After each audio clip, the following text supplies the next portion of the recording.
O vicepresidente da Xunta dixo que a postura do goberno galego é apostar porque as empresas e os traballos non se marchen da nosa comunidade. Rueda dixo que despois de analizar toda a información del NOSA, esta empresa cumpre cos parámetros exixidos e por iso a Xunta lle concedeu a ampliación desa autorización ambiental integrada. De Galicia, despois de analizar, porque senón en ningún caso tería dado autorización,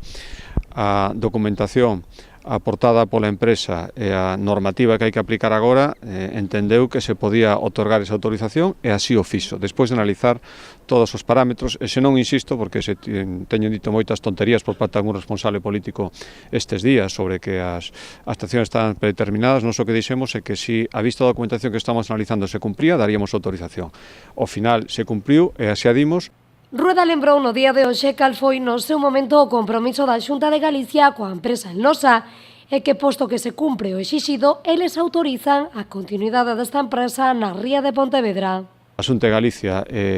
anunciou que o seu compromiso sería ese